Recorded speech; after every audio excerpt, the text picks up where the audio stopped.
May 12th. It's Mother's Day. I might as well teach you the basics now. This is the day we pamper Mom.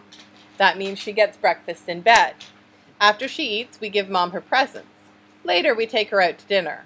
But she didn't want to go this year. I'm as big as a house, she said. That's an exaggeration. But not all that much. You're not exactly a compact model. On top of that, Mom's due pretty soon. Dad was way ahead of her. Around 6, this limo pulled up out front. How's that for slick? You can learn a lot about life if you pay attention to the things Dad does. Let's go, he said. Forget it, Mum said. I'm not going out in public. But from the way she was staring out the window at the limo, I could tell she wanted to be talked into it. Trust me, Dad said. When he says that, Mom usually listens. We got in the limo and went on a luxury tour of all the best fast food in town. We drove along from place to place munching tacos, burgers, shrimp, and french fries, and drinking sparkling apple cider. Mom ate just a little bit at each place. Dad and Bobby and I pigged out. Then we got dessert. And I got an idea. Kelly, Kyle, Vernon. Who else? Did the other kids know what had happened? It sucked enough to get beaten up. It would be worse if everyone knew. Vernon would probably brag to his friends like it was some kind of great achievement to jump someone who was half your size. When she'd seen what happened, Kelly had seemed shocked. As for Kyle, I just didn't know. As I walked through the halls Monday morning, I looked for any sign that the word had spread. One of Vernon's pals grinned at me. But other than that, I didn't get any sense that I was a news story. Fine with me. I'd just as soon forget the whole thing. When I walked past Kyle, he avoided my eyes. I expected Lee to avoid me too, but she looked straight at me and tried to act like the whole dance thing was a misunderstanding. I could feel a coldness behind her words. The worst part was, I'd never seen her hide her feelings or pretend about anything. This must have really cut her deeply. In English, the moment I sat down, Kelly glanced over and whispered, "I'm sorry." Forget it, you didn't know. I glanced past her at Julia, wondering how much Kelly had told her. Probably everything. That's what girls did. They told each other everything. I could just hear them. Scott Hudson has this major crush on you. Who? Scott, sits next to me in English. Him? That runt? Are you kidding? No, really, as if he had a chance. Julia must have thought I was a total loser. And I guess she was pretty much right. I'd spent a whole year hung up on a girl who would never be interested in me, and treated the one girl who wanted to go to the dance with me like she didn't matter at all. Maybe it wasn't too late. I had to keep trying. When I got home from school, I called Wesco Limos. They were the only local place listed in the phone book. I figured if I went way overboard, limo, flowers, all that stuff, she'd have to agree to go. Everything's taken this weekend, the guy on the phone said, except for one luxury stretch model. How much is that? I asked. Nothing wrong with a bit of luxury. $75, he said. I wondered whether he could hear me gulp. That was kind of steep, but I wouldn't need it for the whole day, just to pick up Lee, drop us off at the dance, and then come back later to take us home. How much for a couple of hours? I asked. There was a pause. Then the guy said, Look, kid, it's $75 an hour. 6-hour minimum. Oh. I take it you aren't interested? I guess not. Tuesday, when I tried to talk to Lee, she said, You know what I keep thinking about? What? I remember you telling about how you were nice to Mouth even though you didn't like him. And now you're being nice to me. Is it my imagination or is there a pattern here? This is different, I said.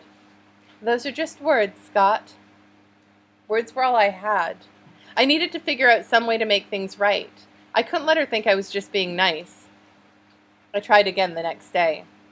We're going to the dance, I told her. I wouldn't be caught dead there, she said. Actually, I guess if I were dead, I wouldn't really care where I was. I'd just never be caught alive there. Especially not with some guy who's constantly worried about what other people think. She stepped close to me, right in my face. Better run. People might see you talking to me. I had to fight to keep from glancing around to see who was watching us, but I stood my ground. This close, I could see individual bits of black flakes in her eye makeup. But I took it as a good sign that she was talking about death. Look, I'm going to be at your house at 7 on Friday.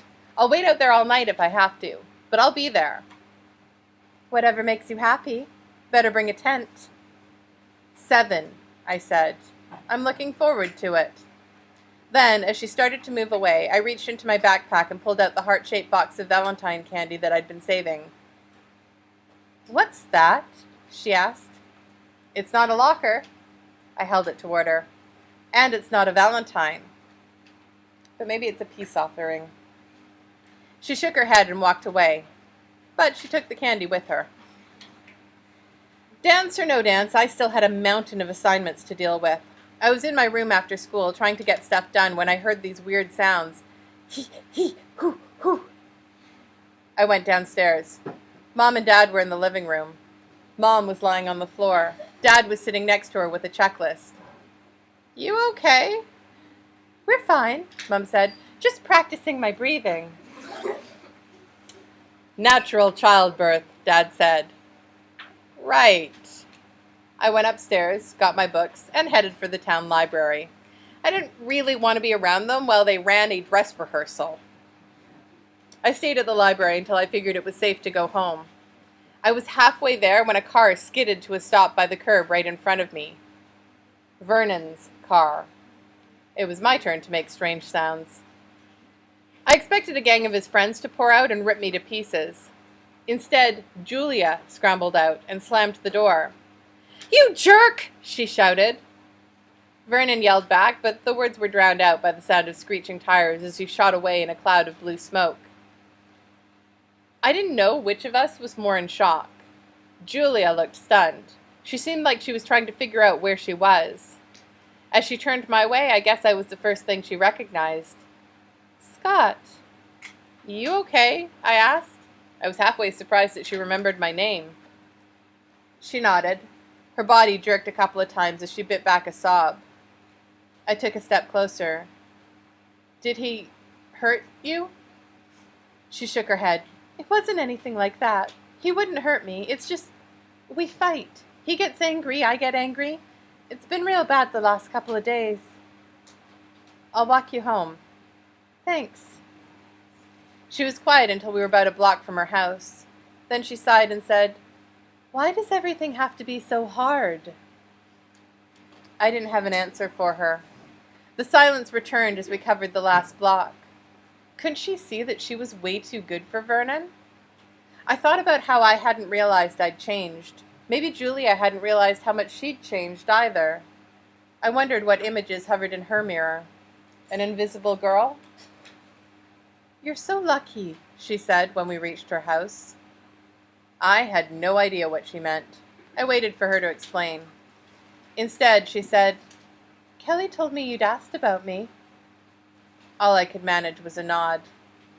She glanced away for a moment, then looked right in my eyes.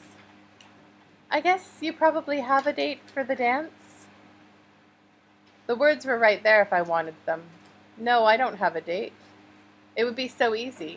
And it wasn't really a lie. I didn't have a date. Lee had turned me down.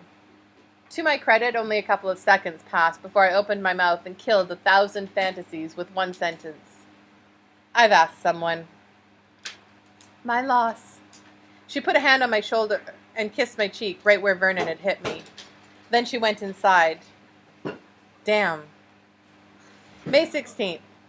Here's a big tip for you. No, make that a huge tip. Never assume anything. For example, don't go around thinking a girl doesn't like you unless you have indisputable proof.